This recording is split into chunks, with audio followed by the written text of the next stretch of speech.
Olá pessoal, professor Clívio aqui com vocês. Espero que vocês estejam bem e vamos nos preparar para mais uma aula de biologia. Pega teu material, teu caderno para fazer as anotações possíveis e acompanhar as informações que vamos dar para vocês sobre a citologia.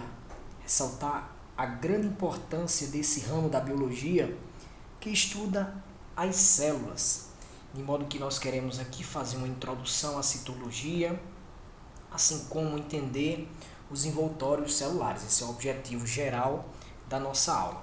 Claro que nós vamos também trazer para vocês um pouco de história, como todo conhecimento surgiu nessa área chamada de citologia, quais são os atuais microscópios de luz e eletrônicos, as medidas e unidades de medidas usadas no estudo das células, a teoria celular que fundamenta todo esse conhecimento teórico que temos perante a informação que é dada no estudo dos seres vivos, assim como a diversidade dessas células. Dentro dessa ideia de envoltórios, entender que a célula é tanto formada por envoltórios externos à membrana, como envoltórios internos, assim como perceber que existem processos de trocas entre a célula e o meio externo. E existe nesses processos de trocas, de transporte, concentração e soluções de substâncias dentro da nossa célula. Ok, pessoal? Então espero que vocês estejam prontos e vamos iniciar mais um tema. Tenho certeza que vocês vão gostar.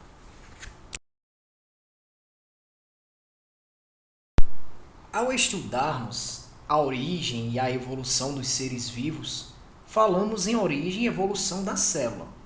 Afinal, os seres vivos são formados por células e a compreensão de como eles surgiram e evoluíram passa pela compreensão de como a célula surgiu e evoluiu. O primeiro ser vivo que surgiu no planeta Terra era muito provável uma célula. Vamos agora entrar no universo celular e procurar compreender a estrutura, o funcionamento das células, o que é fundamental para que possamos entender a intricada rede de interações necessárias para a manutenção da vida. Como você pode ver na definição de citologia, é a área da biologia que estuda a célula. Cito quer dizer célula e logia vem do logos grego, palavra grega logos, estudo. Ou pode ser também conhecida como biologia celular. Esse estudo só foi possível a partir do momento em que o ser humano começou a construir aparelhos com lentes que permitiam grande aumento de imagem de objetos. Esses aparelhos, os chamados microscópios, como você está vendo na imagem aí, um dos diversos tipos de microscópio atuais, está aí um tipo, possibilitam o conhecimento e o estudo de estruturas invisíveis aos nossos olhos, que, como a literatura diz, invisíveis ao olho nu. Então, estamos diante de um equipamento que revolucionou o conhecimento científico e os avanços nas descobertas sobre a estrutura dos seres vivos em nível microscópico. Embora saibamos que existem células visíveis a olho nu, como o próprio ovo de uma galinha, a maioria delas é microscópico.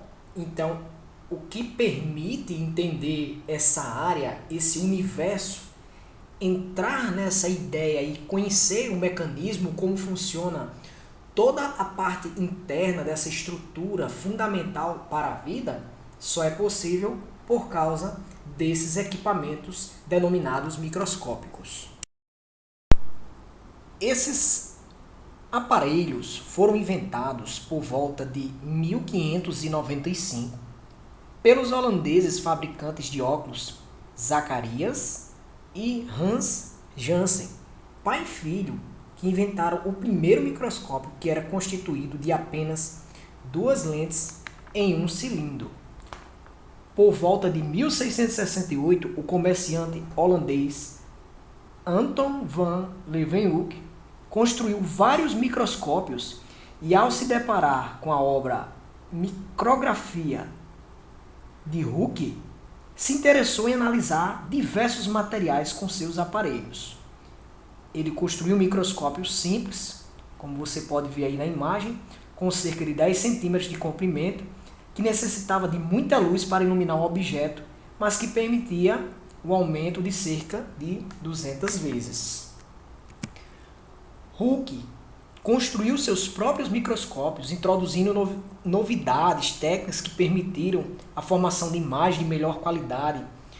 Construiu tanto microscópios com uma só lente de aumento, chamados microscópios simples, como também microscópios com duas lentes de aumento associadas e unidas por um tubo, chamados microscópios compostos. Uma lente voltada para o objeto, lente objetiva, e outra voltada para o observador, que é a lente ocular.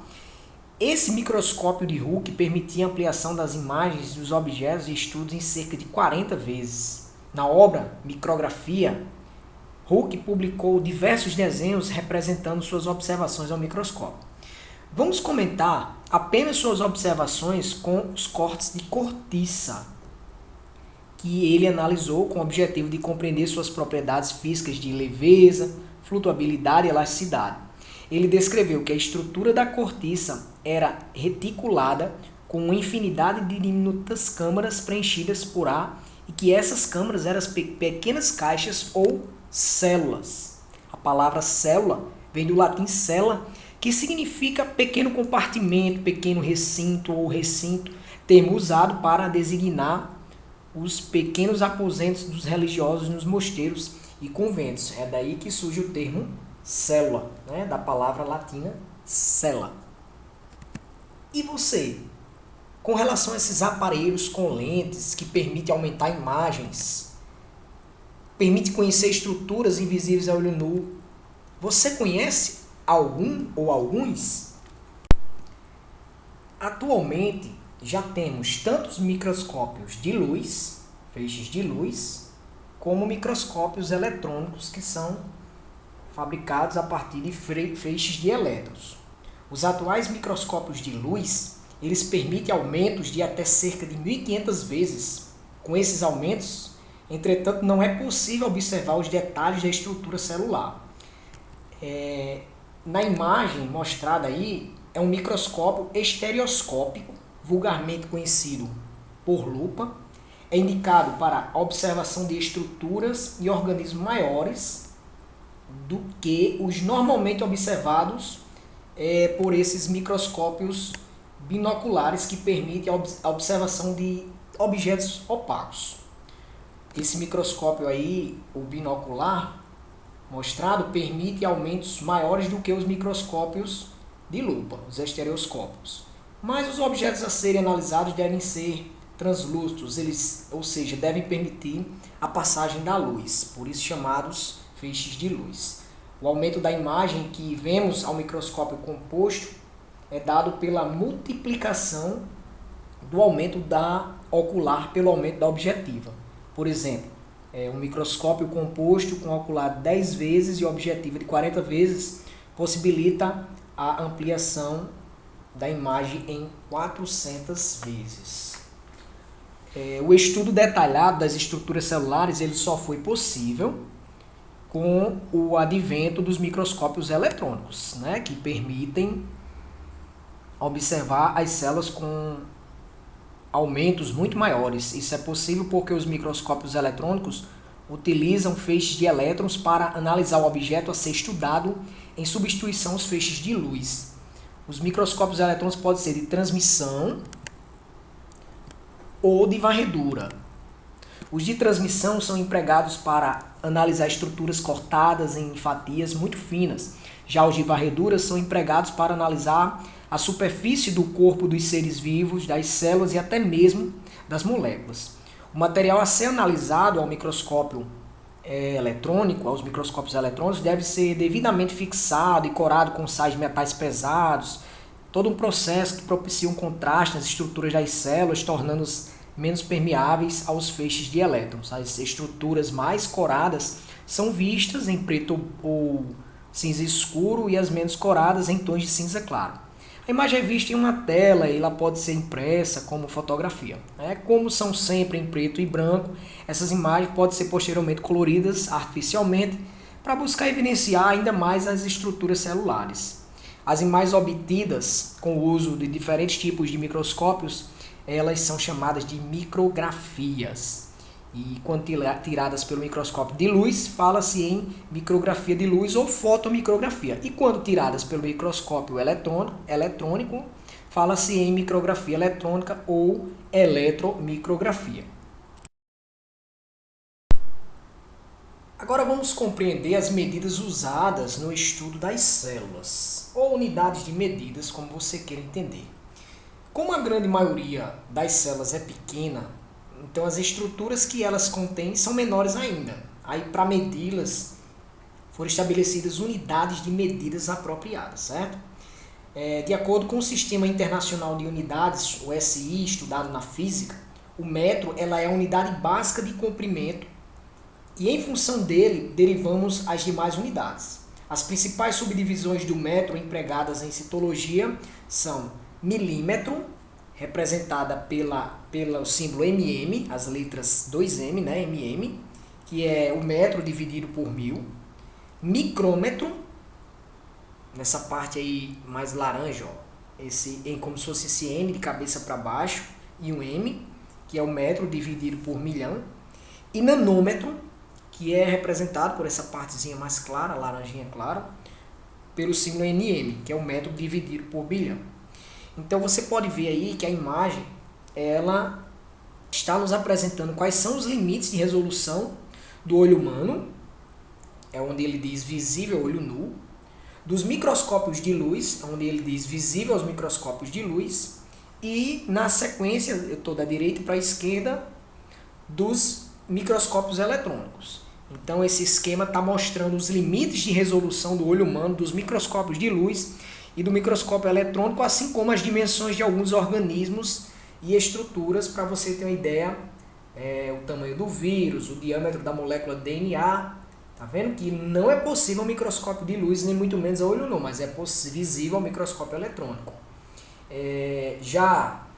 A maior parte das bactérias, as nossas células animais, certo? São visíveis ao microscópio de luz, e aí mostra que visível ao olho nu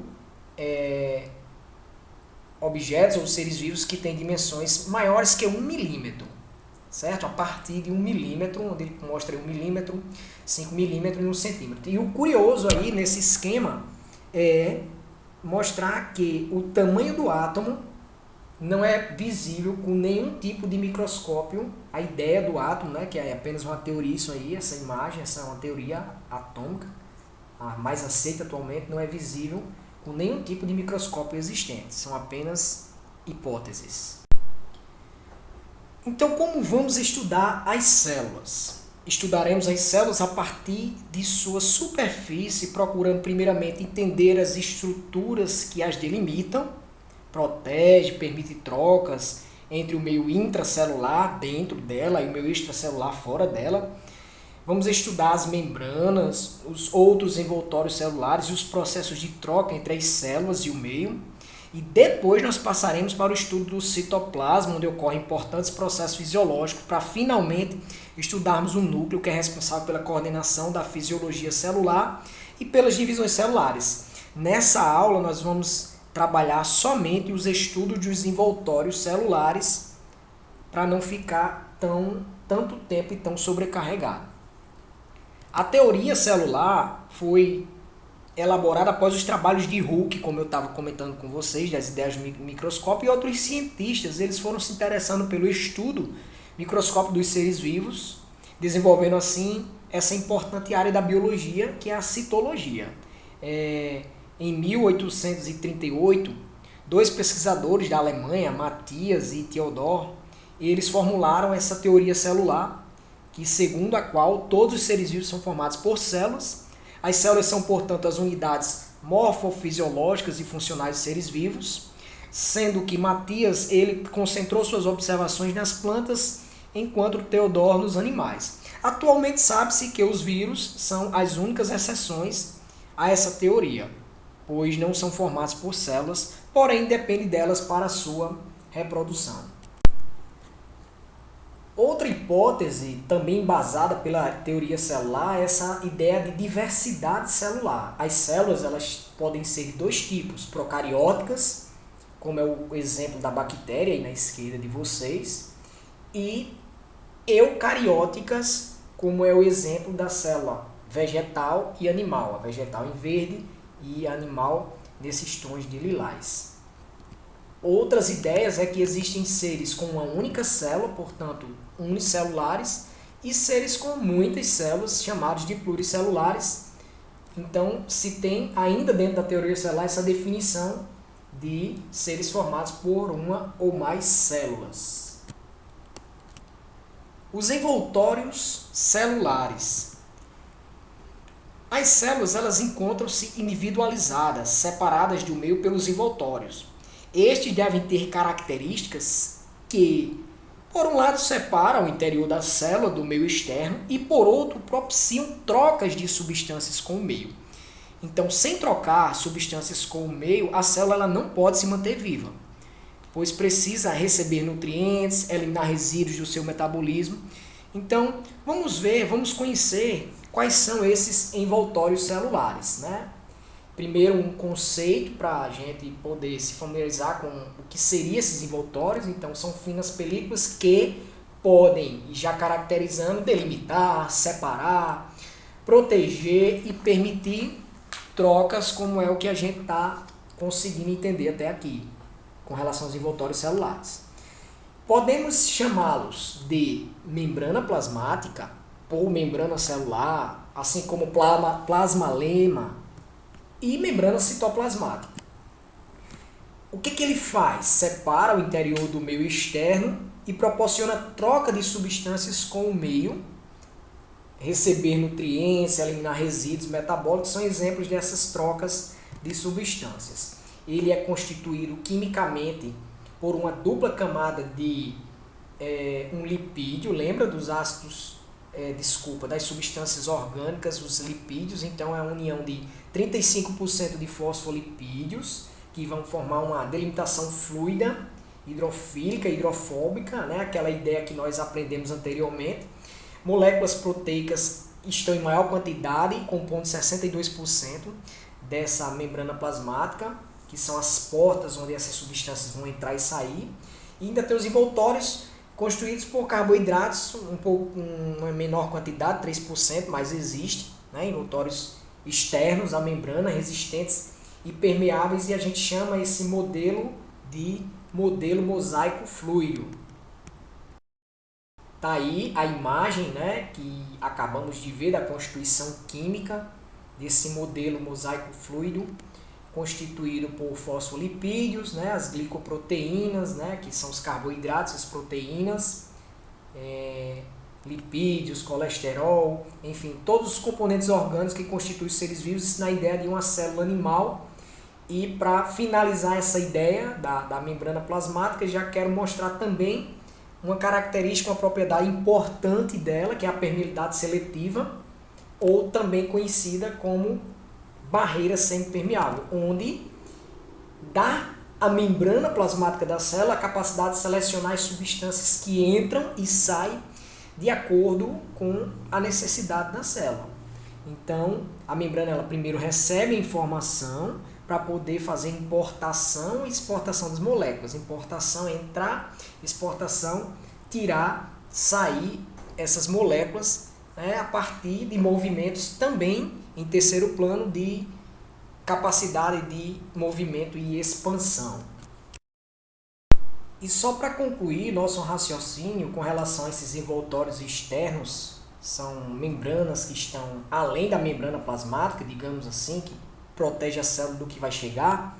Podemos encontrar o glicocálice, que seria uma camada mais frouxa de glicídios, né, que são carboidratos associados aos lipídios, no caso os fosfolipídios e as membranas, assim como também as proteínas, da membrana, que vão atuar como barreira e informação, ou seja, barreira informativa, está bem presente em células animais e em protistas. São esses desenhos que vocês podem ver aí no modelo mosaico fluido na cor azul, associados a proteínas, como ele mostra, né? São os glicídios, são carboidratos em azul aí, esses detalhes, como se fosse o Y, certo? Assim como também tem células que têm uma parede celular, como é o caso da imagem abaixo, da bactéria, no tom amarelo. O que seria essa parede celular? É uma camada de peptidoglicanos, ou seja, açúcares mais aminoácidos, né? Tanto carboidratos como aminoácidos. Ela é bem mais rígida do que o glicocálice, possibilita uma mudança de formato para essa célula desse ser vivo. Pode formar uma cápsula, seria a parede celular seria nesse tom amarelo e a cápsula no tom verde, e está presente em bactérias, em cianobactérias e alguns protistas, fungos e até mesmo nas plantas. Agora vamos compreender como se dá o transporte através da membrana. O que seria esse transporte através da membrana? Todos os processos de troca entre a célula e o meio externo, ou troca entre a célula, seu meio interno e o meio externo. Em que categorias nós podemos classificar esses processos de troca? Como podemos agrupar? De 3 formas.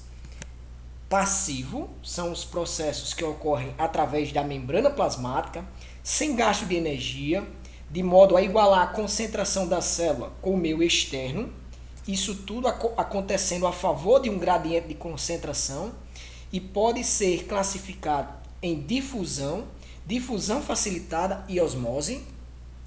Acontece com todos os tipos de moléculas ou prioritariamente os íons.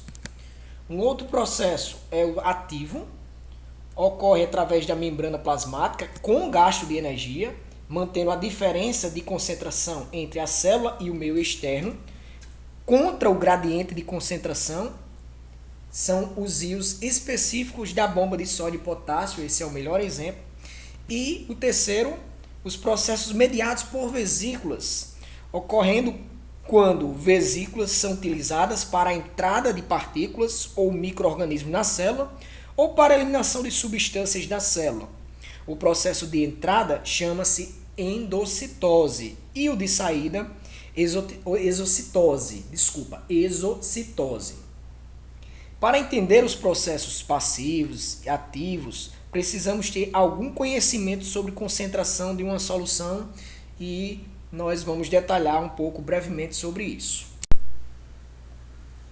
Para entender a concentração das soluções ou de uma solução dentro da célula, eu tenho que recorrer da ajuda lá da química, onde a gente aprende que moléculas dissolvidas em água ou em qualquer outro líquido formam uma solução. As moléculas dissolvidas recebem o nome de soluto. Por exemplo, açúcar, aminoácidos. E o líquido recebe o nome de solvente. Por exemplo, a água. A quantidade de soluto dissolvida em uma quantidade de solvente nos dá um valor que chamamos concentração da solução. A concentração de uma solução é tanto maior quanto mais soluto estiver dissolvido em uma mesma quantidade de solvente. Para a gente entender melhor essa concentração de uma solução, eu já vou usar os tipos de transportes passivos que ocorrem na célula. O que são esses transportes passivos? Transportes que ocorrem sem gasto de energia, tentando igualar a concentração de substâncias do meio intracelular com o meio extracelular. Ou seja, passivamente as substâncias vão entrar e sair da célula sem gastar energia, igualando a concentração da solução, que é a quantidade de soluto dissolvido em uma quantidade de solvente, que por isso recebe esse nome, tudo isso dentro da célula.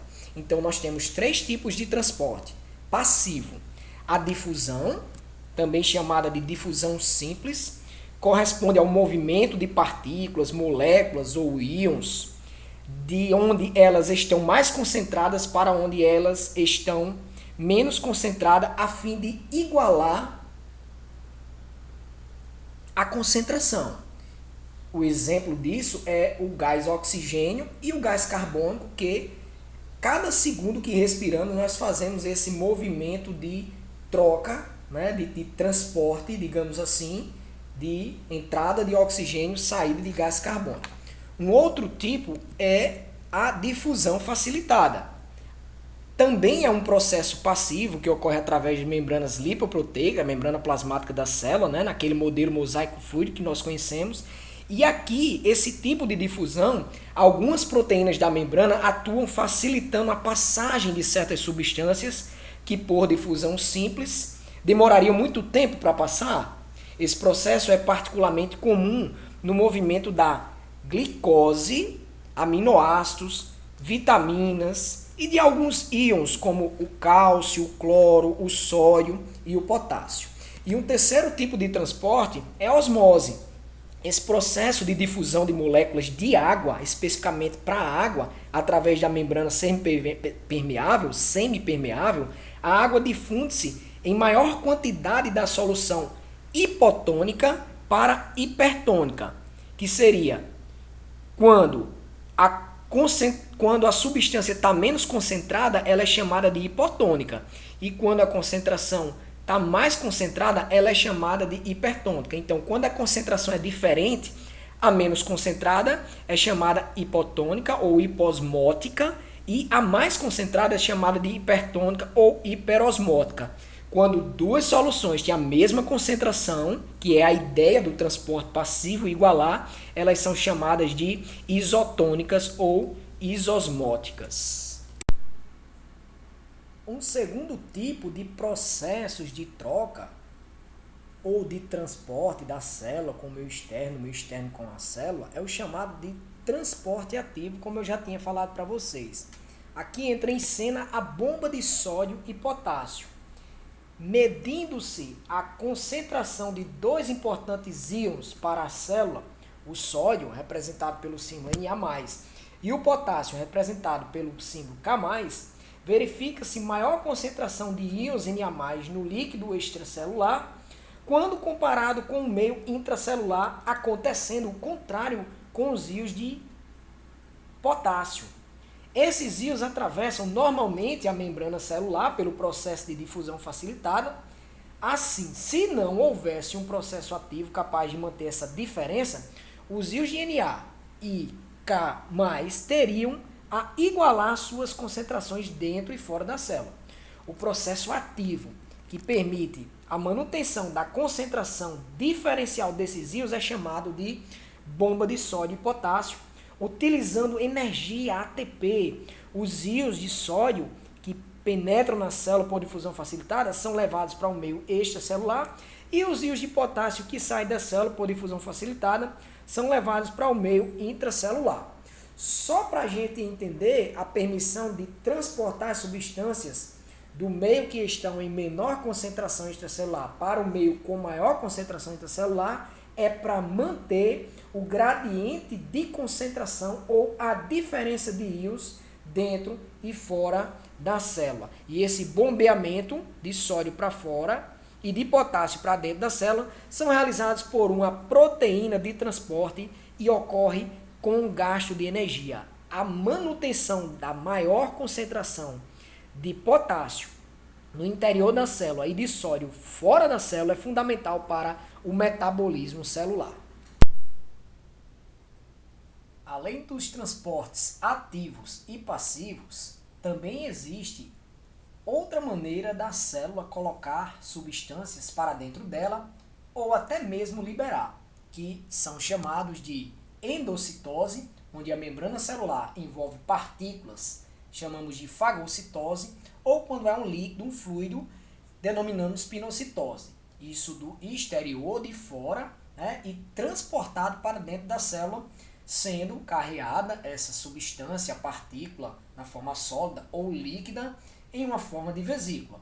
E aí você tem um termo correto para adotar, fagossomo e pinossomo. Um grande exemplo do que acontece nas nossas células é justamente os micro-organismos ou as diversas substâncias que são dissolvidas em água. Da mesma forma que entra na célula também pode sair. Chamamos de exocitose, onde nós temos uma vesícula contendo material que deve ser expelido ou expulsado, né, que se une à membrana celular e que depois de ser expulsado, esse conteúdo nós podemos chamar de plasmocitose ou até mesmo a produção de hormônios como insulina, glucagon e os próprios resíduos da célula que são liberados, mediados por vesícula. E para complementar ainda mais o entendimento por transporte através da membrana e até e além da concentração da substância na célula, né, as concentrações das soluções celulares, você pode também assistir um vídeo complementar onde tem o termo aula 2, né, transporte, membrana, concentração, no formato MP4, também está disponível para você assistir e entender melhor os tipos de transporte ativo, passivos, mediados por vesícula e até mesmo a ideia de como ocorre a concentração de uma solução dentro da célula. Os meios que ficam mais concentrados, hipertônico, ou menos concentrado, hipotônico, e até mesmo com um nível de concentração equivalente chamado de isotônico.